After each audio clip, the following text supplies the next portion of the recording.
Halo pemirsa, saya Bong Chandra. Hari ini Anda sedang menyaksikan sebuah program bernama A Cup of Inspiration. Saya percaya inspirasi seringkali datang dari hanya secangkir kopi. Dan tema kita pada hari ini adalah harga mahal dari seorang manusia. Kalau misalkan Anda melihat sebuah jeruk dengan harga mungkin 3.500 sampai 5.000 rupiah, jeruk tersebut harganya akan jauh lebih mahal ketika kita mencoba memerasnya, menjadikannya sebagai jus jeruk misalkan. Kita bisa melihat jus jeruk dengan harga yang 15.000 sampai 25.000. Namun ternyata bukan hanya sampai kepada jus jeruk dengan harga 15.000 sampai 25.000. Ternyata jeruk tersebut pun juga masih bisa dinaikkan lagi harganya dengan cara mungkin menjadikan kulit jeruknya sebagai lotion anti nyamuk dan lain sebagainya, atau ekstrak untuk beberapa makanan yang berbau jeruk. Nah, demikian juga dengan manusia. Sama seperti jeruk, manusia juga mungkin akan diperas oleh masalah. Masalah-masalah yang membuat kita jauh lebih sulit. Kemudian tekanan finansial, krisis ekonomi, kita rugi dalam bisnis, ditipu teman, dikhianati teman, atau lain sebagainya. Ketika apa yang kita rencanakan tidak tercapai, itu bukan membuat harga kita sebagai manusia semakin turun, justru akan membuat harga kita sebagai manusia semakin mahal. Contoh saja ketika saya pertama kali masuk dalam kuliah, ya waktu itu umur saya kurang lebih 18 tahun. Pada saat itu orang tua saya bangkrut. Nah kemudian pabrik papa saya disita sama bank, mobil kami dijual, dan kami hampir tidak bisa menikmati listrik dan telepon karena diputus karena kami tidak mampu membayar biaya iuran telepon dan listrik. Nah pada saat itu juga saya membantu orang tua saya untuk mengantarkan kue masuk ke pasar-pasar basah di Tangerang. Nah pada saat itu saya merasa bahwa hidup saya sangat murah, saya merasa rendah diri, saya tidak bisa sama seperti teman-teman saya bisa menikmati hidup yang lebih baik. Mereka bisa pergi shopping, beli barang-barang yang lebih mahal. Mereka bisa punya mobil yang terbaik, handphone dan gadget-gadget yang terbaik. Namun saya mengerti bahwa justru hal tersebut adalah good news atau kabar baik buat saya. Karena lewat tekanan hidup yang saya alami waktu saya umur 18 tahun, ternyata tekanan hidup itu memeras saya untuk bisa menjadikan saya ekstrak. Dan harga saya sebagai manusia jauh lebih mahal. Jadi kalau misalkan Anda melihat bintang bersinar bukan di saat siang hari, ya bintang bersinar justru di saat sangat gelap. Semakin gelap bintang Anda semakin bersinar. Jadi buat sahabat excellent yang hari ini mengalami banyak masalah, buat sahabat excellent yang hari ini merasa diperas oleh masalah, pastikan masalah tersebut bukan menjadikan Anda semakin murah, tapi menjadikan Anda menjadi manusia yang harganya lebih mahal. Ternyata manusia akan semakin mahal ketika diperas oleh masalah. Dan seringkali yang memeras kita untuk menjadi sebuah manusia yang menjadi mahal adalah ketika kita mengalami keringat dingin dalam hidup kita. Siapa sih yang nggak pernah mengalami masa-masa yang paling takut, ragu untuk memulai atau untuk action? Saya pun pernah mengalaminya. Ketika saya pertama kali menjadi seorang pembicara atau motivator, pada saat itu usia saya 20 tahun. Jujur, pada saat ketika saya memberikan seminar, tangan saya itu mengalami keringat dingin. Dan bahkan saya sampai bilang kepada panitia saya, kenapa AC begitu dingin? Lalu panitia saya menjawab dengan jok mengatakan, Pak, AC-nya belum kita nyalakan. Lalu saya bilang, lalu ini dingin karena apa? Lalu mereka bilang mungkin dingin karena Bapak grogi atau karena Bapak tegang dan lain sebagainya. Nah pada saat itu saya mulai berpikir, ternyata semua orang hebat sekalipun, Cristiano Ronaldo, Madonna, David Beckham, mereka pasti pernah mengalami masa-masa di mana mereka keluar keringat dingin. Tapi justru ketika kita keluar di keringat dingin, itu membuktikan bahwa sebenarnya kita keluar dari area aman kita. Jadi kalau misalkan Anda hari ini sudah lama tidak keluar keringat dingin lagi, coba kita introspeksi diri. Mungkin saja kita sudah lama di zona nyaman kita, di comfort zone kita.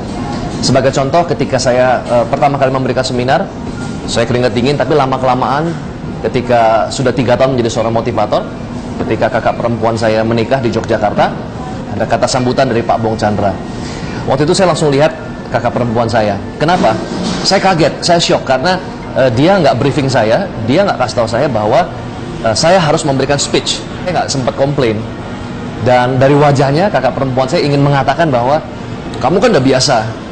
Tapi dalam hati saya juga menjawab bahwa saya nggak terbiasa karena saya biasa memberikan seminar motivasi, bukan acara pernikahan. Tapi karena pada saat itu saya sudah 3 tahun di bidang motivasi, saya pikir show must go on. Saya maju aja, saya memberikan speech. Dan pada saat saya memberikan speech ternyata waktunya molor. Jadi saya nggak bisa berhenti sebelum para panitia memberikan saya time out. Bahkan saya berhenti itu karena mereka menghentikan saya dengan musik. Nah pada saat itu teman-teman saya tanya, Bong, berapa lama yang kamu butuhkan untuk bisa menyiapkan speech yang begitu bagus? Saya bilang saya nggak siapin speech tersebut. Itu mengalir begitu saja karena saya sudah 3 tahun di bidang yang sama. Keringat dingin saya sudah nggak ada lagi. Lalu kemudian teman saya bilang, itu bagus, berarti kamu talenta, kamu diberikan talenta oleh Tuhan untuk bisa public speaking. Saya pengen seperti kamu, ketika ngomong di depan nggak keluar keringat dingin lagi. Sejenak saya berpikir seperti ini, bukankah ini kabar buruk ketika saya sudah nggak keluar keringat dingin lagi? Berarti saya terlalu lama di area aman saya. Saat itu saya berpikir saya harus keluar dari comfort zone saya. Saya mengerjakan bisnis properti. Ketika saya mengerjakan bisnis properti, pada saat itu saya pernah mengalami masa-masa sulit. Ketika pertama kali saya melakukan grand launching, perumahan saya tidak ada rumah contohnya, tidak ada kantor pemasarannya, kemudian juga masih banyak pohon pisang, ya, rumput ilalang dan lain sebagainya. Dan orang beli properti karena mereka percaya dengan developernya, punya portfolio, punya CV. Sementara ini adalah properti pertama saya. Jujur, waktu pertama kali saya grand launching, tangan saya keringat dingin. Bahkan saya pernah mengalami masa-masa seperti di demo. Pada saat saya di demo, itu adalah masa-masa yang paling dimana keringat saya dingin. Nah, tapi saya bersyukur, itu artinya adalah saya bertumbuh, saya diperas menjadi manusia yang lebih mahal. Nah, kemudian setelah sudah 2-3 tahun di properti, ternyata keringat dingin saya sudah hilang lagi. Dan saya kembali mengingat, kalau saya ingin jadi manusia yang lebih mahal, saya harus kembali keluar dari comfort zone saya. Lalu saya buat bisnis kuliner, yaitu di bidang restoran. Dan sekali lagi, saya tidak punya background tata boga, perhotelan, kemudian hospitality. Saya tidak mengerti bagaimana cara masak. Adik saya pernah ledekin saya, dia bilang, jangan-jangan kamu masak air aja keasinan. Saya nggak ngerti masak, saya nggak ngerti bikin resep, tapi saya ngotot, saya beranikan diri untuk buka restoran. Tujuan saya bukan untuk, oh Pak Abo nggak puas atau lain sebagainya, tapi tujuan saya adalah untuk supaya saya belajar untuk terus keluar dari comfort zone.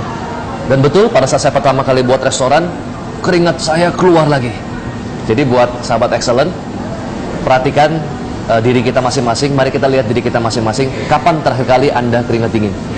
Ketika saya sampaikan ini di seminar saya, peserta seminar saya, dia bilang seperti ini, Pak, kalau begitu aku bersyukur. Kenapa? Karena saya setiap hari keringat dingin. Saya bilang, kenapa kamu setiap hari keringat dingin?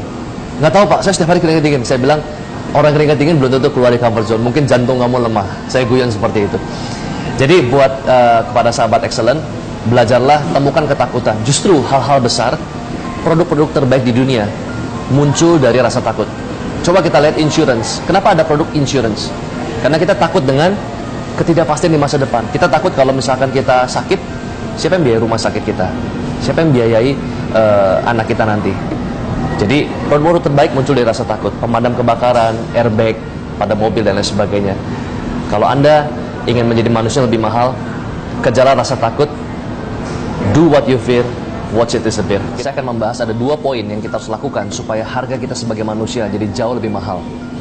Poin yang pertama adalah kita harus mampu mengubah kegagalan menjadi kesuksesan. Apa yang saya maksud dengan mengubah kegagalan menjadi kesuksesan? Mari kita lihat seorang bos, ya, dari sebuah perusahaan bernama Post-it. Kita lihat ternyata bos dari perusahaan ini pertama kali itu tidak berencana untuk membuat sebuah kertas memo. Awalnya ia ingin mencoba membuat lem paling kuat di dunia. Ternyata pada saat diuji coba di sebuah kertas, ditempel di sebuah tembok, ternyata lemnya bukan adalah lem paling kuat di dunia. Ternyata lem tersebut justru sangat nemble, sangat lemah dan gampang lepas. Namun karena dia sudah terlanjur membuat lem paling kuat di dunia dan ternyata jadi lem paling lemah di dunia, dia pikir sayang kalau dibuang. Akhirnya dia mencoba untuk mengubah kegagalan menjadi kesuksesan.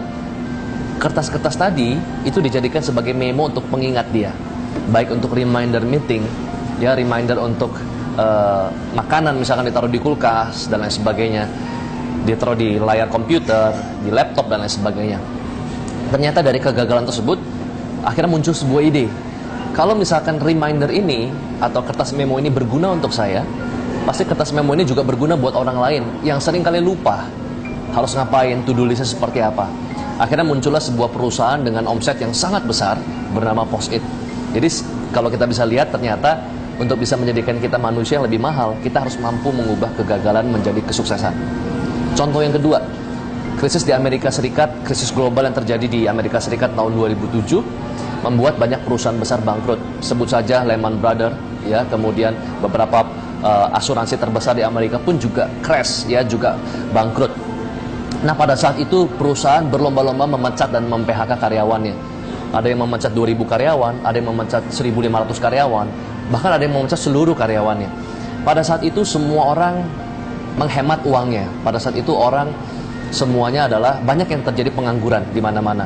Nah, dari masalah tersebut ternyata kalau bisa kita fokus, solusi seperti apa? Kalau kita fokus, apa yang bisa kita pelajari dari kejadian buruk tersebut? Ternyata kita bisa memperoleh benefit. Jadi kalau kita fokus sama masalahnya, kita akan dapat masalahnya. Kalau kita fokus sama solusinya, kita akan dapat solusinya. Ternyata ada sebuah perusahaan yang mampu mengubah krisis tadi menjadi peluang. Perusahaan ini bergerak di bidang jasa pemecatan karyawan. Ini perusahaan yang sangat unik sekali. Jadi perusahaan ini membantu perusahaan-perusahaan besar yang merasa kesulitan mem-PHK akibat krisis ribuan karyawan. Dan tentu saja untuk mem-PHK karyawan kita perlu kemampuan personal yang baik. Kita perlu kemampuan psikologi yang baik. Nah, dengan cara seperti itu, orang yang dipecat, yang di-PHK tidak mengalami sakit hati. Nah, akhirnya perusahaan ini justru mengalami profit yang luar biasa. Dan perusahaan ini pernah difilmkan dalam film Up in the Air. Dan sangat populer di tahun 2008 atau 2009. Nah, jadi kalau misalkan kita ingin jadi manusia yang lebih mahal, kita perlu belajar mengubah masalah kita menjadi peluang.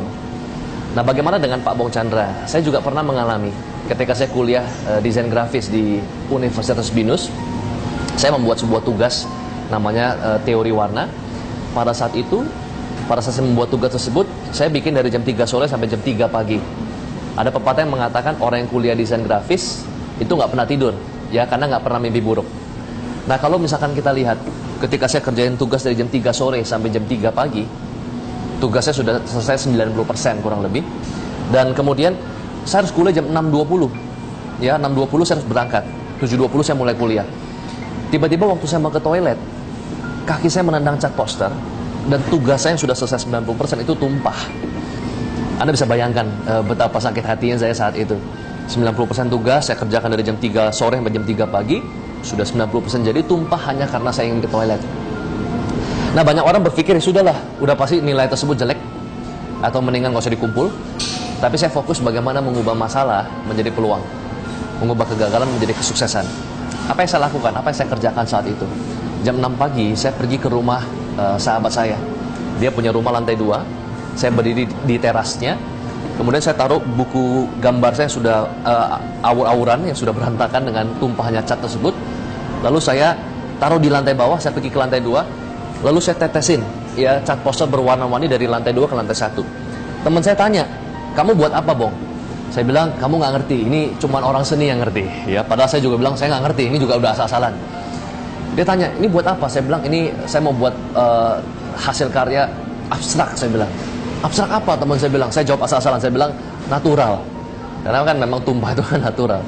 Jadi saya teteskan cat dari atas ke bawah dan ternyata hasilnya bagus. Hasilnya bagus. Dan pelajaran dari yang saya dapatkan dari pelajaran desain grafis adalah desain grafis beda, ya seni itu beda dengan matematika. Kalau matematika 2 ditambah 2 sama dengan 4 dan itu pasti. Tapi kalau seni, ya 2 tambah 2 belum tentu 4. Apa yang menurut kita bagus belum tentu menurut dosen bagus. Ya, apa yang menurut dosen bagus, ya kita nggak usah protes, betul ya. Jadi ada antara dua itu. Jadi kalau menurut kita bagus, menurut dosen belum tentu bagus. Kalau kata dosen bagus, dosennya jangan diprotes. Saya beranikan diri, saya kumpulkan. Pada saat saya kumpulkan, seminggu kemudian dibagi. Begitu dibagi, dosen panggil saya, "Bong Chandra." "Ya," saya bilang. "Ini kamu lukis apa?" Saya bilang, "Abstrak, Dos." "Abstrak apa?" Saya bilang, "Natural." Saya udah siapin jawabannya. Lalu dosen saya bilang, "Bagus ya." Dalam hati saya, kalau dosen bilang bagus, jangan diprotes. Saya bilang, iya banyak yang bilang. Saya dapat nilai 8,5. Jadi ternyata ini adalah hasil yang nyata. Kegagalan mampu kita ubah menjadi kesuksesan. Itu adalah hal yang pertama. Hal yang kedua, agar kita menjadi manusia dengan harga yang lebih mahal, saya akan berikan teknisnya. Kalau kita seorang profesional, seorang entrepreneur, seorang marketing, untuk kita bisa sukses, masih ingat jeruk tadi? Jeruk diperas menjadi jus jeruk. Jadi jeruk adalah turunan pertama, jus jeruk adalah turunan yang kedua. Tapi masih bisa lagi ada turunan ketiga. Misalkan seperti lotion, kulit jeruk, atau kulit jeruknya bisa dibuat asinan. Artinya adalah harga kita, harga produk kita akan semakin mahal ketika kita turunkan menjadi turunan kedua, turunan ketiga, atau turunan keempat, atau seterusnya. Artinya kalau kita misalkan ingin sukses, kita perlu turunkan produk kita.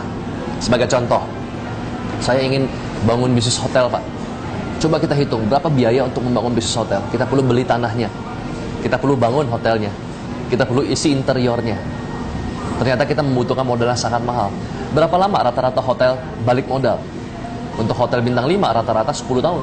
Untuk hotel bintang 3 rata-rata 6 tahun. Ternyata hotel bukan bisnis yang terlalu baik, karena 5 tahun, 10 tahun balik modal terlalu lama. Belum kalau ada krisis dan lain sebagainya. Bagaimana cara menaikkan potensi kita? Kita perlu turunkan produk hotel. Contohnya apa? Kita turunkan hotel, turunan kedua, manajemen hotel. Kita mungkin nggak punya hotelnya, tapi kita mungkin punya kemampuan manajemen yang baik. Kita bisa buat manajemen hotel. Manajemen hotel tidak perlu keluar modal. Kita hanya perlu people power. Kita hanya perlu sistem. Ada orang yang punya gedungnya, ada orang yang punya kamarnya, punya tanahnya. Kita katakan sama dia, kamu susah kelolanya, biar saya yang kelola. Saya minta 10% aja. Saya minta royalti 5% aja. Dengan cara seperti itu, karena kita nggak perlu keluar modal, return on investment kita jauh lebih kecil. Ini adalah contoh turunan yang kedua. Pak Bong, bisa nggak diturunin lagi ke turunan ketiga? Bisa. Manajemen hotel, di bawahnya ada lagi sekolah untuk manajemen hotel. Para manajemen hotel, mereka perlu people power. People power perlu edukasi. Kita yang support tersebut, ya, kita yang support edukasinya, kita yang support pembelajarannya. Nah, banyak hal yang bisa kita lakukan. Contoh saja restoran misalkan. Kalau kita beli ayam, kita beli sapi, kita beli beras, itu turunan yang pertama. Mungkin harganya nggak bisa dijual mahal, tapi ketika kita mendesainnya menjadi sebuah cafe, menjadi restoran, kita buat konsep yang menarik, maka harganya bisa menjadi lebih mahal. Banyak hal yang bisa kita contohkan. Properti bisa menjadi seorang developer properti, tapi butuh modal yang besar. Atau bisa menjadi seorang, kita turunkan yang kedua. Yang kedua, kita bisa menjadi seorang agent properti, kita nggak perlu keluar modal. Atau yang ketiga, kita bisa menjadi konsultan properti. Nah, jadi buat sahabat excellent, kalau Anda ingin sukses, jangan hanya jual produk turunan yang pertama. Ciptakan dan jual produk turunan kedua, turunan ketiga, atau seterusnya. Kesimpulan dari segmen 1 sampai segmen 3 adalah curigalah dengan yang mudah. Kenapa saya katakan curigalah dengan yang mudah? Banyak orang selalu ingin kaya cepat. Banyak orang ingin kaya instan, sukses instan. Tapi saya belajar no freelance, tidak ada makan siang gratis. Kalau ada orang datang kepada kita bilang seperti ini, hanya dengan taruh uang, kamu nggak perlu tidur, ongkang-ongkang kaki, kamu dapat duit. Maka jauhi orang seperti itu. Ya, curigalah dengan yang mudah dan nikmati yang sulit. Sekali lagi, curigalah dengan yang mudah, namun nikmatilah yang sulit. Kenapa? Karena ketika kita mengerjakan hal yang sulit, ada hal-hal besar di balik hal-hal yang sulit. Jadi bersukacitalah, karena ketika kita makan makanan yang pahit, tentu itu jauh lebih sehat. Tapi kalau kita makan makanan yang manis, kita tahu kita bisa kena diabetes dan lain sebagainya. Nah, lewat program ini, saya berharap kita semua bukan hanya menjadi manusia dengan harga yang rata-rata, tapi kita bisa menjadi manusia dengan harga yang mahal. Syaratnya hanya satu, beranilah untuk melawan arus. Kenapa ikan salmon harga lebih mahal daripada yang lain? Karena ikan salmon terus melawan arus. Jadilah kaum minoritas, kerjakan apa yang tidak dikerjakan orang lain, maka besok Anda akan mendapatkan apa yang tidak didapatkan orang lain. Semoga acara ini memberikan Anda manfaat. Sampai jumpa di acara yang berikutnya dalam acara A Cup of Inspiration, sebuah program yang memberikan Anda inspirasi dan motivasi. Saya Bong Chandra, see you at the top. Strive for excellence.